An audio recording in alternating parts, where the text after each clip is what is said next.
actually going to do our demo first and then have our business meeting afterwards. We have a very special artist with us tonight who is actually multi-talented. Anna Singer is probably a voice you've heard on WQED radio. She's been there for 20 years? 23 years on a classical radio station. And that is actually where I met her initially and then found out, to my great pleasure, she's also a wonderful painter. She paints in oils and does really lovely, lovely still lifes, which is what she's going to do tonight for us. She also has another talent, which I was unaware of, and she had a past life as an opera singer. So it's still a current life. Is it a current? Well, in New York. Happens. In New York. Yes, yes. I'd say I was in New York singing, yes, all the time. Yes. So now she sings in Pittsburgh, but when she's not painting. Right. Or on the radio. But without further ado, I will introduce Anna, and she will show you her techniques and what she's got. Thank you. Thank you.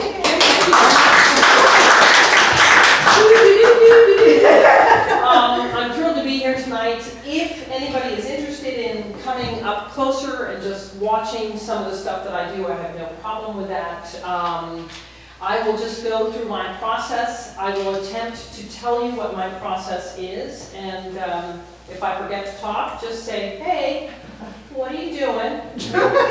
So this is my, this is a wonderful thing called artboxandpanel.com. And one of the things that I just begin with is I use Merage as my medium because it's a fast drying medium. So I'm going to use a little Merage and a little bit of burnt umber and raw umber, mix that up, and I'm going to tone my canvas. And it's like being an opera singer, you have to do little warm-ups. So this is kind of my warm-up. Just finding my art. And these are oils, right? And these are oils, yes. I have tried everything, and I find the oils are the most forgiving. So you don't use any terpenoid at all? Well, I have it there just because sometimes I want to clean a brush out because it's just khaki. But no, usually I try not to. And sometimes I use this sort of toned canvas, sometimes I don't. You know, just sort of, I had one that's the one that came out of the drawer, so that's what I'm using. And that's what I'm painting tonight. We have copper, we have a bright, beautiful lemon, we have some grapes, and the background itself is going to be a little bit cooler, and because of the subject matter, it's a little bit warmer with the copper and the lemon.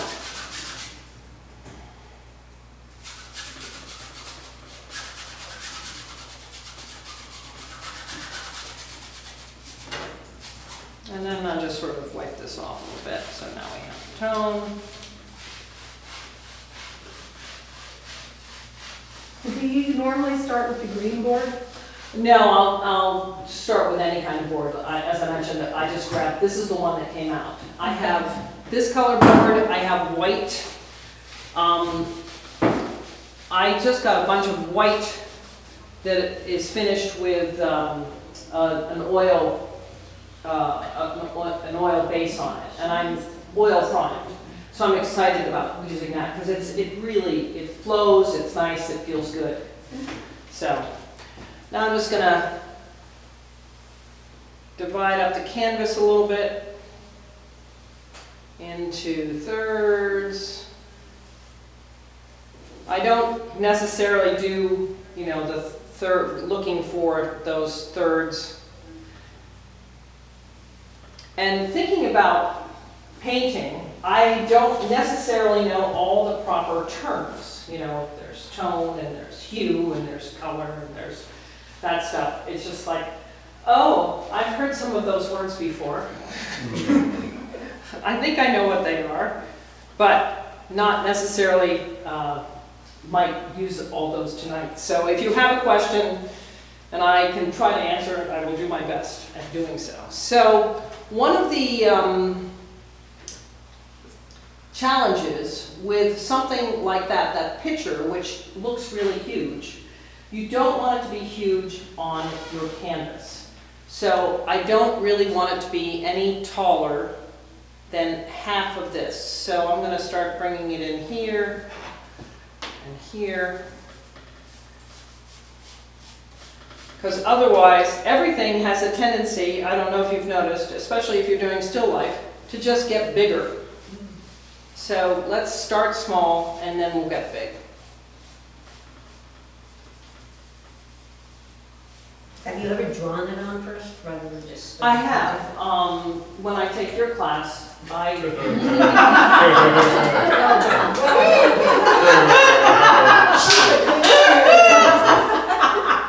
teacher? Did I get an A? I will draw it on with a smaller round brush and just sort of figure out things. And then this one, no, I'm not drawing. It's hard to paint in front of camera. It is. Yes, it is. Usually I give her shit. Sorry, excuse me. That's just Polish for instruction.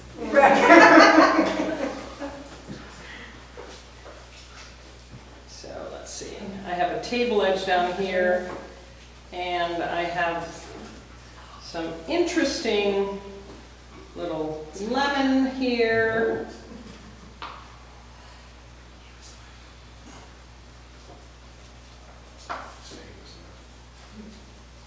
And I have that lovely little white cloth, which will it's always a challenge to do a little bit of white. And see, and then I have these lovely grapes. And with the grapes, I'll just put them in. I'll use a little bit of ivory black and alizarin crimson to just make a, sort of put them in there. Just kind of get the general shape.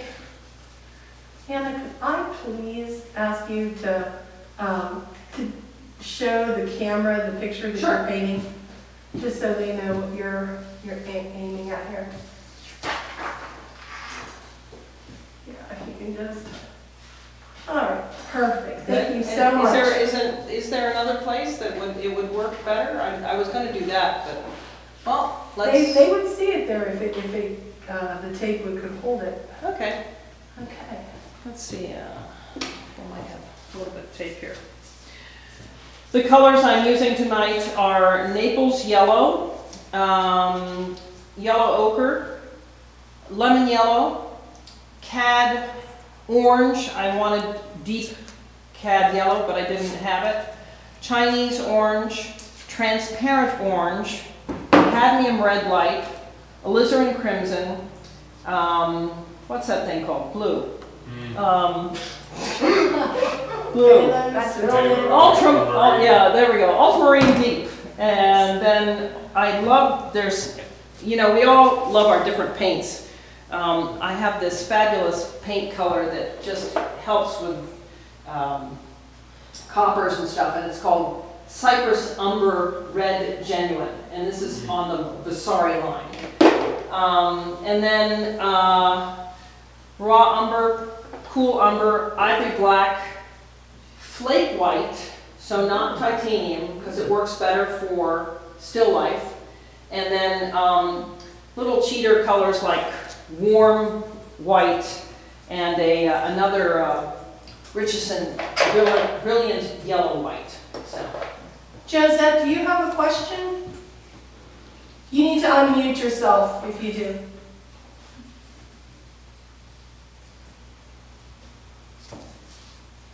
That was good. is that better? Yeah, we can see that. What is flake white? Flake white is old, like Maragé. Flake white is lead, so it's hard to get. It doesn't, titanium white will, if you mix titanium white with almost any color, it almost bleaches it out. Whereas flake white is a much softer blend. And that's actually why I wear a glove on this hand, because this hand is going to use lots of stuff, and we don't want to be, I don't know. Go ahead, Josette, ask your question. I don't have a question. Oh, He's drawing my nails. drawing your nails. Like a lady. Hi, never mind. Fine. Excellent.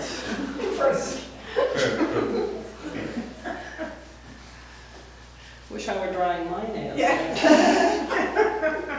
I looked up the Zoom fun isn't over. All right. Let's do a little. And here we have Kelly online now. Hi, Kelly. Hi. Hey Kelly, how you doing? Good. What's the Excellent. weather in Costa Rica today? I'm excited to be here. That's good.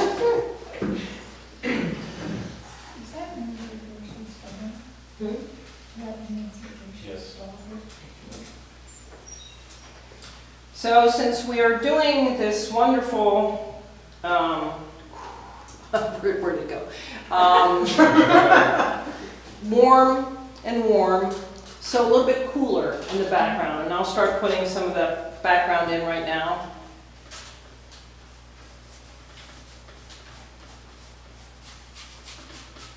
I'm enjoying watching the looseness with which you're doing that, because one of the problems I have when I paint is I want it to look good too quickly, you know? Like I don't trust the process. You trust the process, and you know, it looks like, as we noticed in Kim's class last week, someone happened to say, how can it look so bad, and yet when it's done, it looks so good? That's not what they I said. do not.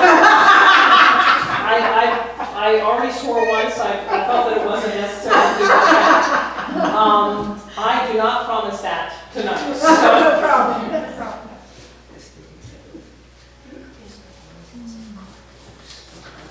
Also, one of the things which is a lot of fun is to use a bigger brush to start. So I was using the bigger brush to get the drawing down.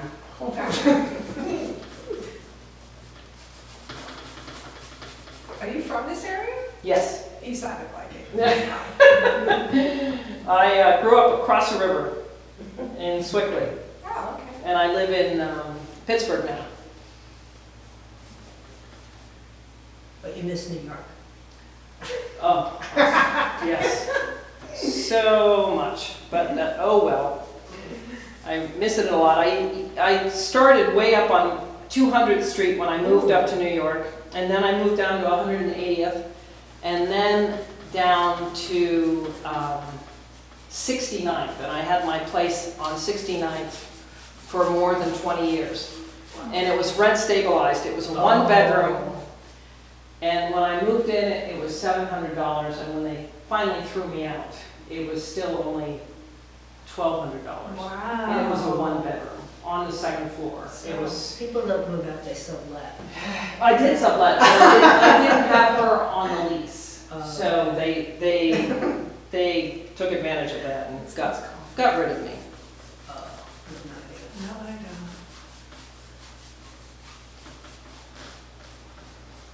Have you painted your whole life? No. I started painting when well, the first reason I started painting is because I started beads first. I started making jewelry. And my husband said, you've got to stop. Because the beads were everywhere. And he wasn't too happy with that. So I actually went on a little vacation. I met someone, and she was a beautiful artist, and she just had me come over and paint in her studio, and we just painted, and that's how I got started. There's so much on the internet, and in 2015, WQED decided that they didn't need me anymore. So I took up more painting, and but then they decided, oh, we lost a lot of money when we got rid of her. So they brought me back. You know this is going to go on the internet, right? Did you tell her that? Well, We can edit. We can edit. She didn't say. no, my position was eliminated, so I went away. Happens to many of us. Yeah. Yes, exactly. All right, so let's see here. Keep on looking over there. Gonna do a little bit of, we got our grapes here. Let's do a little bit more.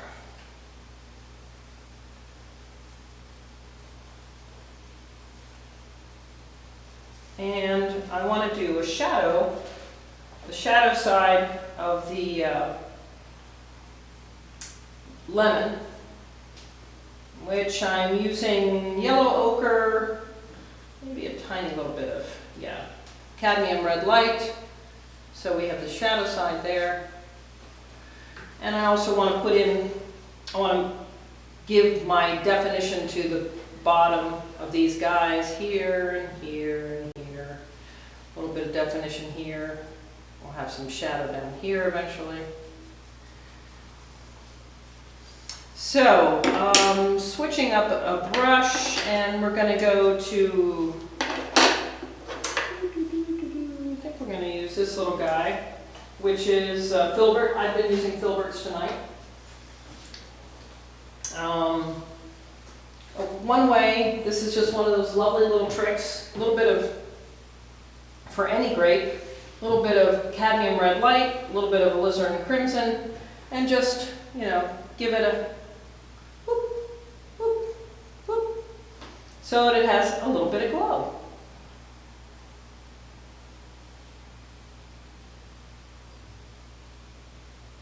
So it's a good start. They're not done yet, but there's still work to the finish, is what one of my teachers has said. Not this one.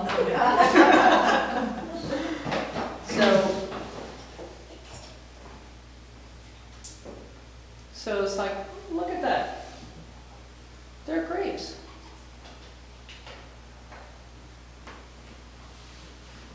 Yeah, the simple marks folded together. Isn't it amazing? It's like, Yeah. so now, let's get this beautiful, luscious lemon going. So I have I actually have two lemons. This is Radiant Lemon. Gamblin put out sort of these, I would say, well, they're all radiant colors. So Radiant Lemon, Radiant Red, Radiant Green, Radiant Blue, and they're kind of interesting. PY3, PY6, linseed oil is opaque. Here, you can So look. do they glow? I don't know. Let's Are they see. glowy? They're kind of glowy. I think so.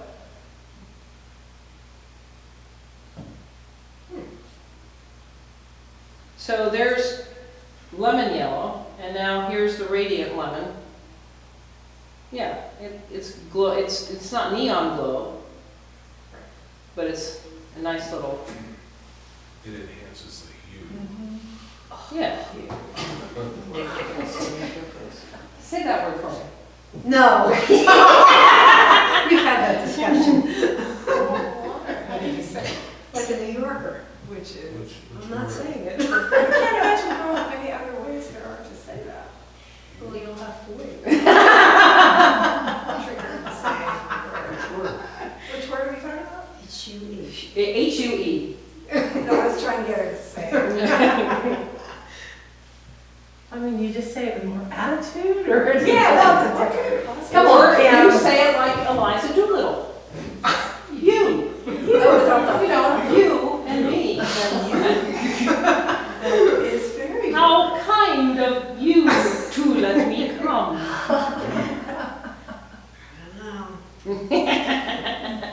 Yeah, see, you're gonna regret this, Kim. Oh. You get me back for last night, aren't you? All right, so now I need to put that little bump there. What would you call that little bump on a lemon? Some people call it a stub. Some people call it like a little, I don't know. Bump. Little nub. A nubbin. How about a nubbin? Another hue. Hue. Now, yes, it's Now it just looks 3D with that little nub. Yeah. little nubbin there. It's amazing how that pops with all the darker colors around it. Good. Fake it till you make it, baby.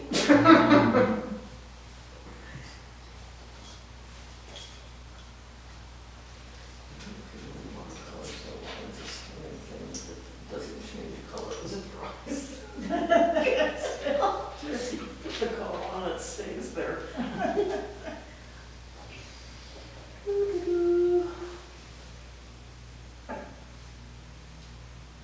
I'm gonna get me some of these glowy colors. Yeah, they're a lot of fun. I never saw them. They're at Dick Blick in Pittsburgh. Yeah, easy to get, easy to find. Now, what are they called again? Radiance. Should I pass it around? Yeah, you can pass it around. Yeah, well. All right, let's see. So our light Scrub it up and you Oh, can't paint no. over it too well. is coming from here. So on the white cloth, the most lit part is the top of the cloth. So we're going to use our whitest, brightest light for that. So in terms of luminosity, is flake white as bright as titanium? No, I don't think it is. Sorry.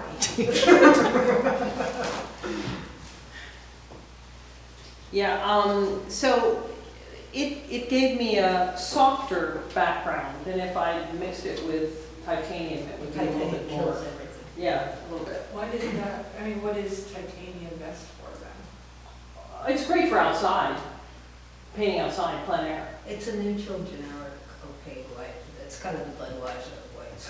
It's like, Interesting, that actually clarifies it. I mean, if you're not specializing in like a particular, niche, you know. I never watched this before. I don't know when it came out. Grand.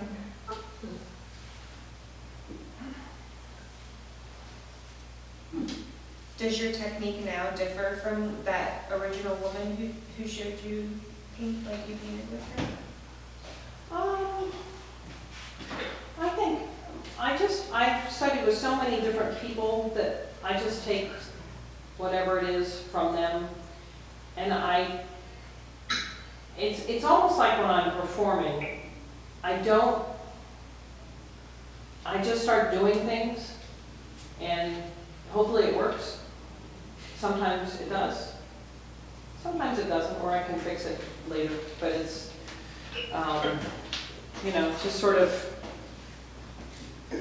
I like loose. Sometimes I have to remind my husband when he says, well, the angles on that aren't correct. I say, I'm an impressionist. So it's an impression. These are my rules. So, Yeah. Give them some beads and tell them, okay. That's whatever. right.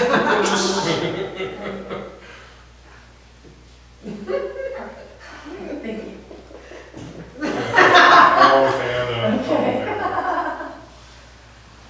Some good banner. Let's see, we need some. I usually like to use another Naples white, which has, it's a little bit better too, but it's really expensive. It's stupid expensive. So, thank you.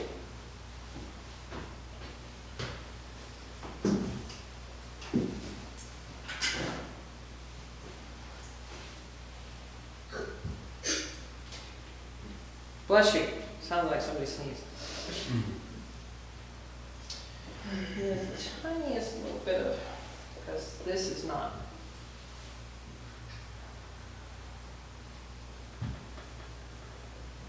We have some shadow there.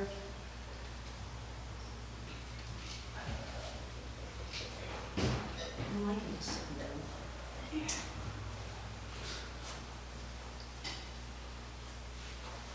Let's get this softer at this edge. Do you ever have music on when you're painting, Anna? Actually, I listen to books.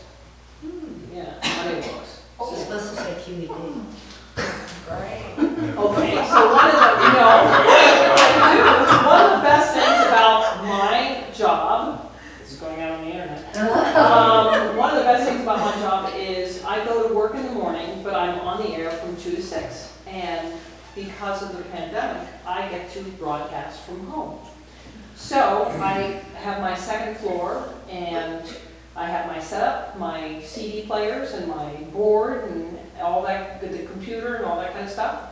And I put a piece on, and I go, stand up and paint. Don't ignore that part. I didn't put that mauler on for a reason, just because it was an hour of music. So it's the best of both worlds. So yes, I do get to listen to music when I'm painting too. Let's see.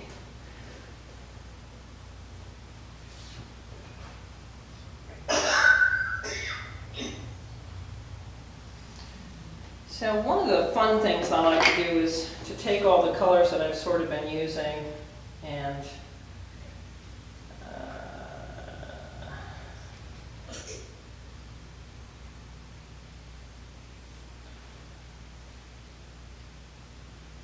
this is transparent orange, a little bit of yellow ochre. Let's put a little of that lemon yellow in there too. That messed it up. So you have that top of the table, but then just to have fun with the edge of the table with your palette knife.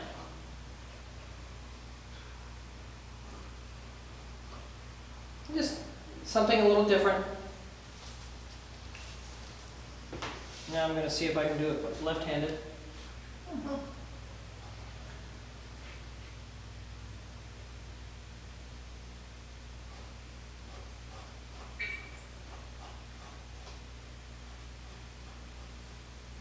Yeah, so it just kind of creates a different kind of edge. Now I've showed you all my secrets, so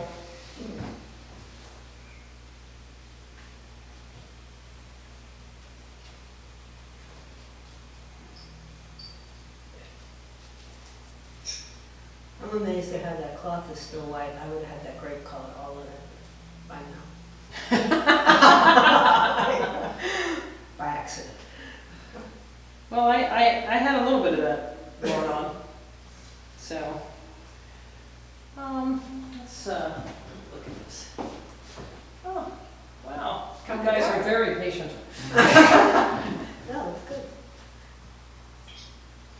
So we have the shadow side here. I'm going to do a little bit of this beautiful red umber, and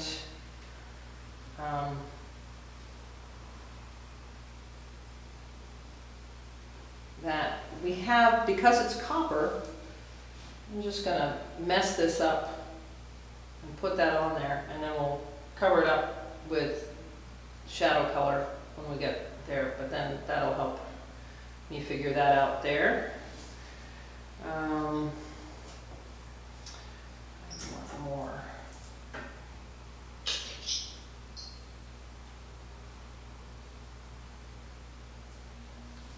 And I need darker down here.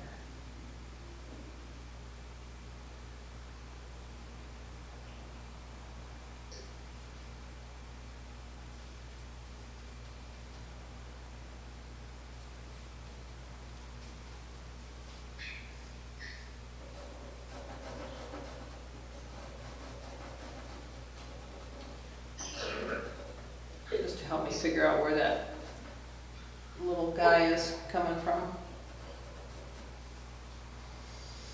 Right, let's figure out this copper now.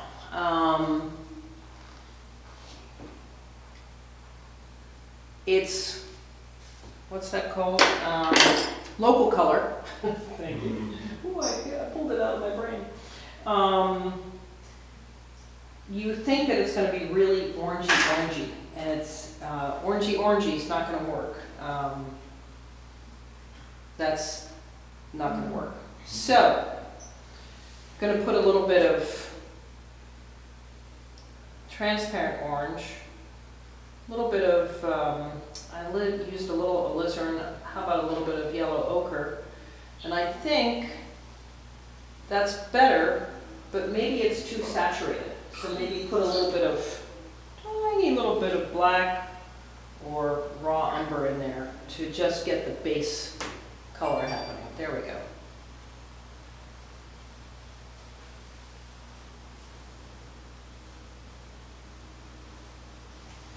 The bottom part is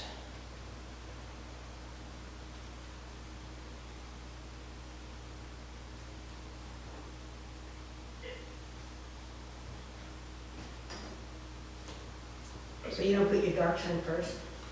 I did the shadow first.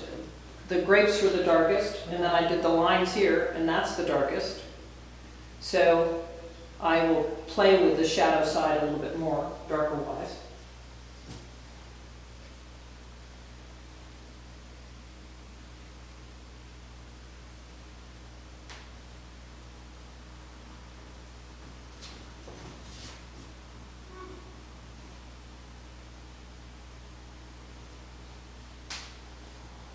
I was just getting a weird glare there, so I needed to move around.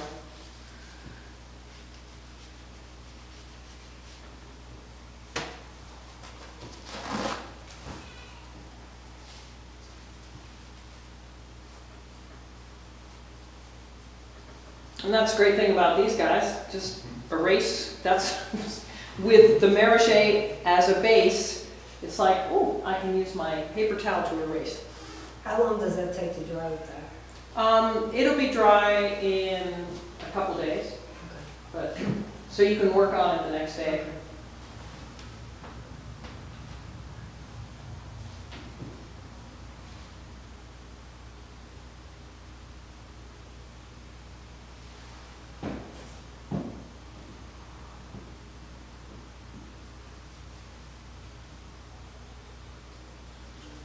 You guys are also very quiet. Okay. It's rare. So now we have these fabulous sort of highlights here. So let's start to get some of that highlight in around it.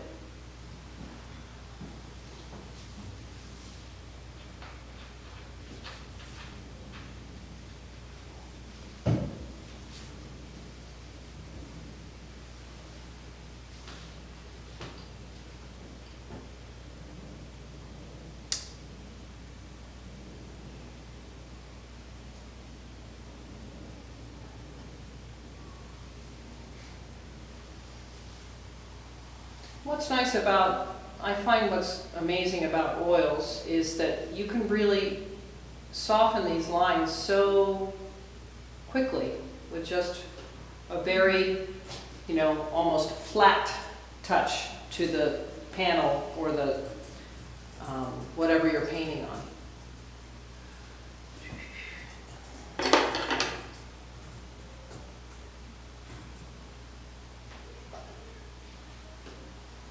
Once again, sort of painting to the finish, we can sort of pretend that we have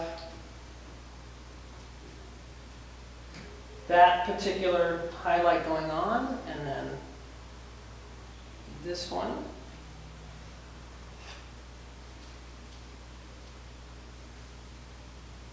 And see, it just erases magically. It's fabulous. And a little bit up here. So the phrase painting to the finish is just adding something that That gives it a, like advances it quickly to, so you feel like you've actually done Yeah, something. yeah. So it's rewarding to you. yes.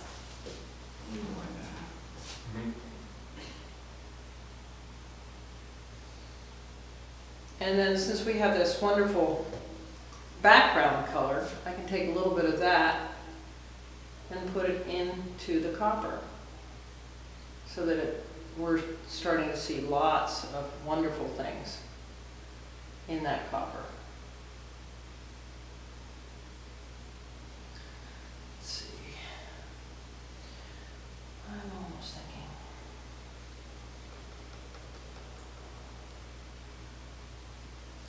One of my favorite colors is by Gamblin, and it's great for glazing, and it's transparent orange. And so when things are dry and everything, it's transparent, it's orange, it just makes everything, it warms everything up. And yeah.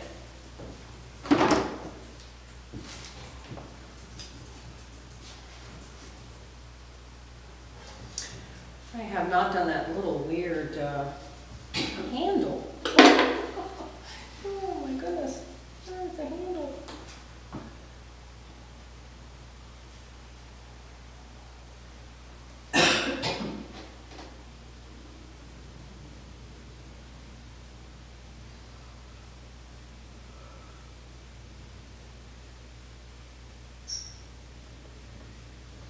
I think when you're doing background, you want to try to paint in the same direction. If you were doing sky, if you were outside, you'd be going this way. But I think when you're on a vertical like this, you want to paint down and up as opposed to horizontally.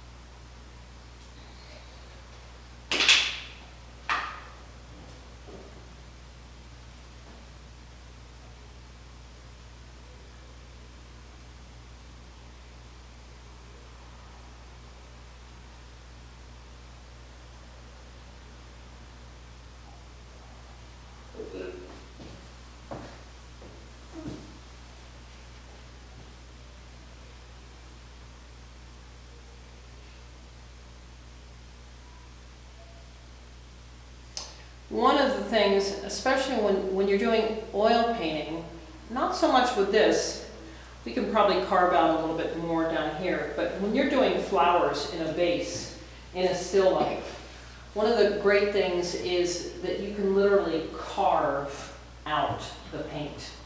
So if we down here, a little bit of shadow color, so carving out the shape of that grape a little bit more and into there, and that is really wonderful and easy to do. Just carving,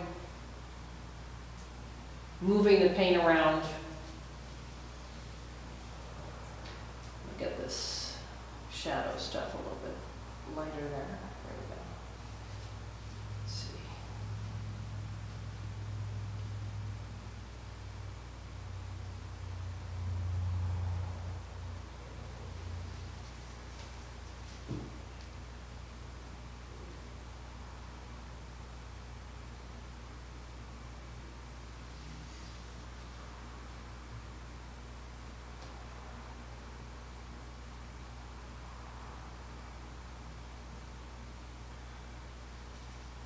So I don't like that.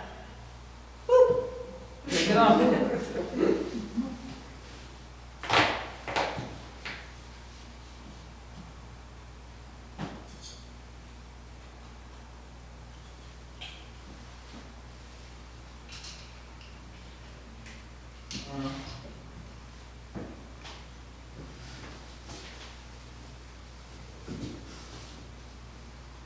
Need some help with this handle here.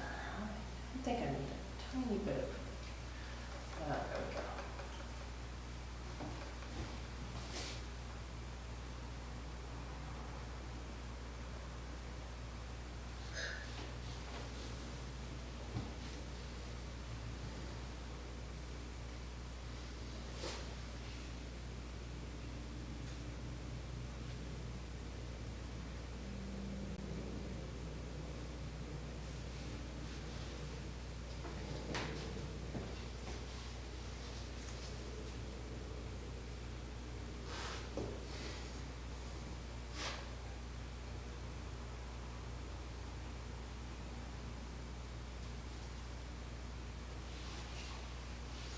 So, not fond of that, so once again, I'm taking a darker color and carving out and correcting.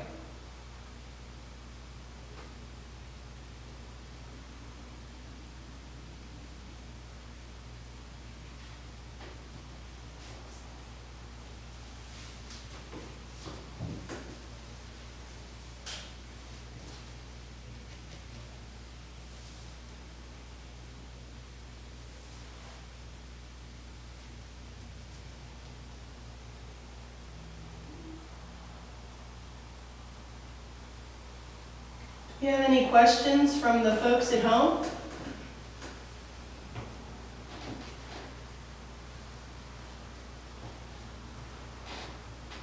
You guys are so quiet.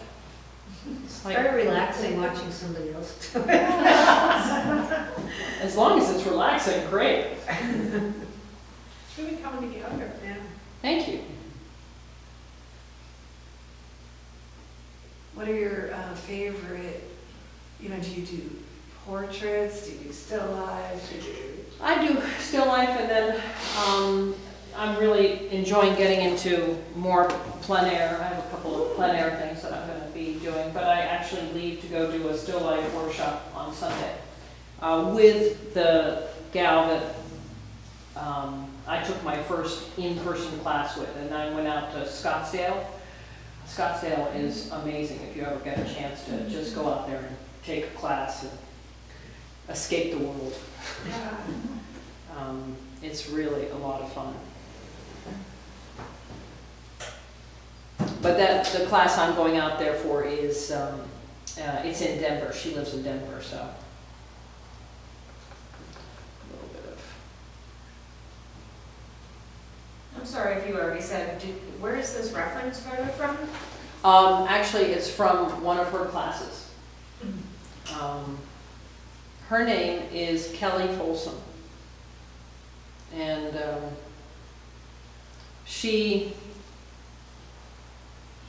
there's so many people out there that teach and teach well. I'm not sure how I got into still life, actually. I think maybe that's what I started doing on the internet. I think I found on YouTube some of Kelly's work and her demos. So then it just became something I started doing.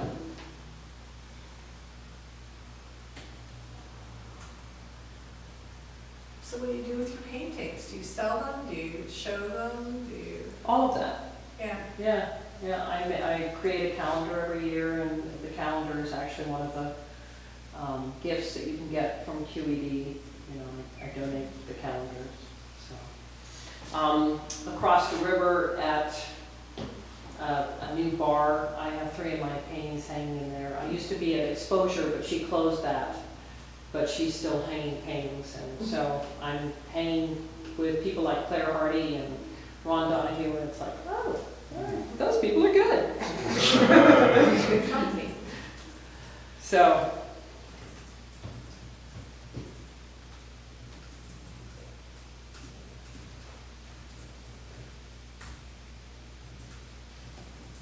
Kim paints over her paintings. You don't you sell your paintings? Mostly commission work. Oh.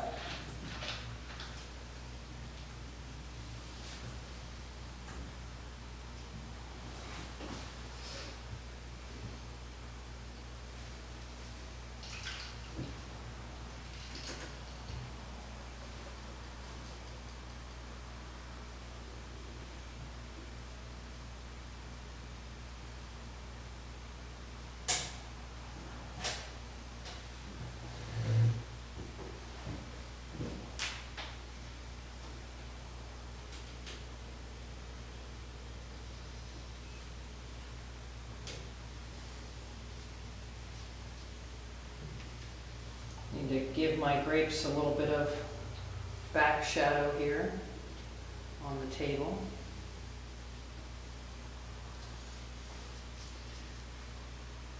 Make this a better line here.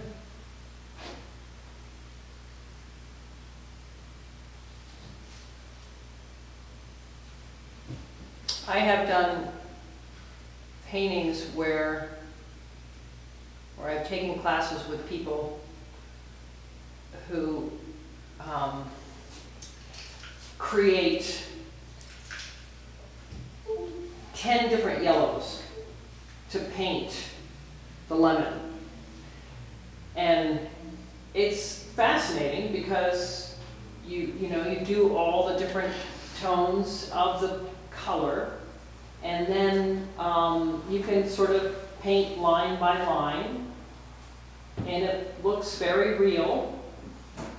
But that's that's a whole different school. That's sitting there and painting and creating all the different colors. A person I've taken with, her name is Sarah Sedgwick, and she does her 3 basic colors, which would be yellow, blue, and red.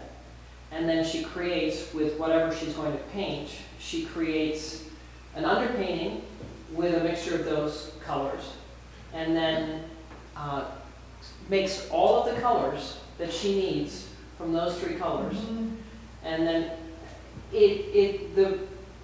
they sing there, because all of the colors are part of what you've been using. But then at the same time, I think this happens too, because I'm using the same colors and I'm mixing them on my palette as opposed to mixing 1,000 of them. So, let's dance. I was trying to save a picture I edited of you to put in the minutes. Sorry, I wasn't messing around. I promise. So we have, of course, the reflection of our little lemon there. Needs a little bit of the white down there, or yellow.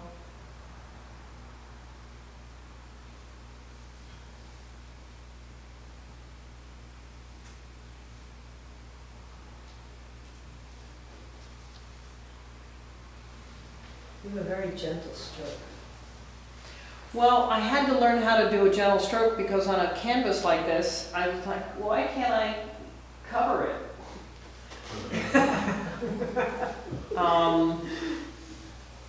And I think the panels are easier to paint on. The really smooth panels with a bristle brush, I think the paint goes away. I think it's really challenging. So you just have to figure out your paint, your brush touch, and a lot of this sort of against the panel as opposed to this way. You can do it this way at the beginning, and then you have to be nicer, more gentle, loving.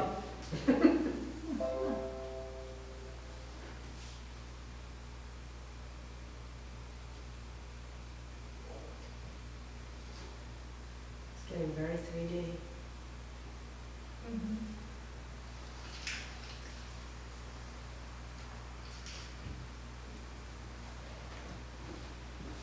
It's very exciting because of the light here. You can move the easel. No, it's all right. All right, so I think, at this point, I would just sort of play.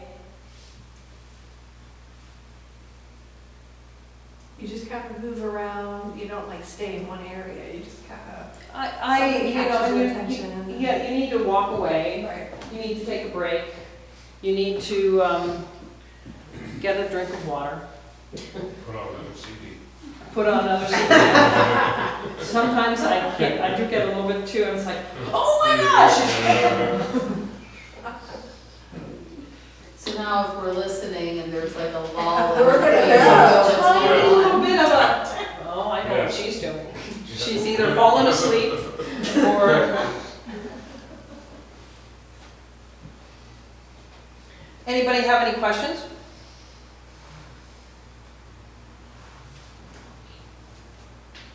Do you always put the same palette out, or do you just look at the photo that you're using, or you still life and then decide? I probably do most of the basic colors that I was talking about, but I will do the phthalo. Gotta play with phthalo, because that, and there's a Winsor Newton makes something called Caribbean blue, which is like a phthalo, but it's a little bit lighter. It would be great on your sea foam thing. In 2 weeks. Yeah, in 2 weeks. So, Share. You have to share. yeah. I have a question about this glazing. I've never done anything to oil, so I don't. So right now I have a vision of you sort of washing water over the whole thing and it disappearing underneath it. So how does? Well, so you want to use, when you glaze, you want to use a transparent color. Yeah. So it has to be dry. You want it to be dry. You can do a little bit of glazing on top, but I would, if I was glazing this, I would only glaze the copper pot. Oh. So you don't. You don't have to do the whole thing. No. There are people that do the whole thing, So and it changes it completely. I'll bet. I've seen people glaze with like phthalo blue because it can be transparent, and it's the whole picture changes. Is that just to pull the whole thing together? Yeah, it does pull things together, As well as change the tone? as well as deepen the tone, and then you can glaze and glaze and glaze, and that's what the masters did. So layer after layer after layer after layer of glazing will deepen the idea of the painting and just, really give it a 3D I'm effect. picturing that I would make it muddier and muddier and muddier. So are you using the paint right straight as it comes out of the tube when you're glazing, or do you thin it with something? You can thin it with something, but with the transparent colors I usually just use the transparent orange and glaze with So that. transparent by, how paint is pretty opaque, so you're. Well, so if you look at the back, it will say whether it's transparent or not. See how, that's alizarin crimson, that's transparent. But it looks just like paint. No, when you put it out, it's not gonna cover. They have this one, you have to learn how to read all these things. This one is opaque, it's got a dark square on it. Ah. So if this was transparent, it would be a clear square. If it's semi-transparent, it would be half and half. So, That makes sense. but I used to buy paints and never learned this until, years later. It's like, what?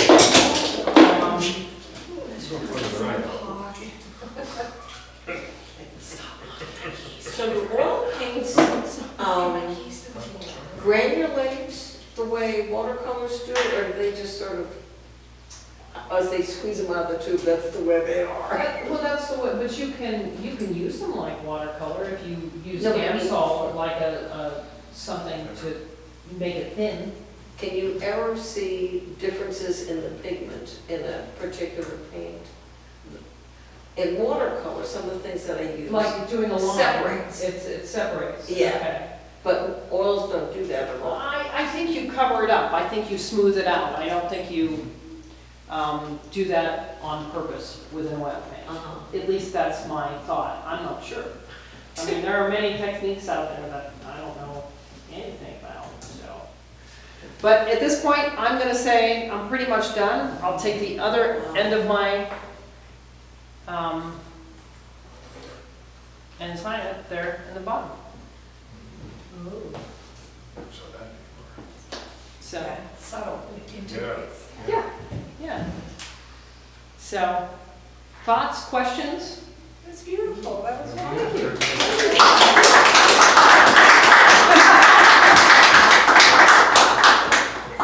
No. This was fun. You were a great audience. Thank you so much. So quiet and respectful. I don't know No, what I to learned a do. bunch of things today, so. So you only use 2 brushes? Yeah. I did only Yeah. use 2 brushes. I'm very Just keep impressed. wiping. Really? Yeah. I I have used at to least 8. Yeah, well, so yeah, I used just these 2. Wow, So that's a good deal. it is, especially when I'm just really bad Yeah. with brushes. Because I use just way too much. So, yeah. So do you ever get down to the tiny little round ones, or do you pretty much just keep everything? No, I would, if I played with this more, I would get very, You would get very very refined. Yeah, Okay. yeah. this is just, Some of these things. this is what we could do, and bada bing, bada boom. So you can make a painting pretty quickly. I don't have the patience necessarily to do sometimes what It's landscape. like watching a magic. 70 hours on a painting is not gonna I don't feel like it's a painting that actually Kim has seen recently. I'm watching somebody else, that's exactly what Well, I she do. mentioned very, very easy. Yeah. Very It did take a long time, but it was. The type of painting, I Labor do of with love. my flowers and stuff take a long time. I can possibly. Oh, that was cool, yeah. Haven't done Let's see that. through that. Oh, that's nice. No. Yeah. I So can't that one imagine. definitely took A little angel. a little angel. And this is I a am thinking of painting that's up in Butler at the I have museum up to, I have there. to force myself, I mean, I and made so- cards for people and Uh-huh. stuff, and I force myself to go fast.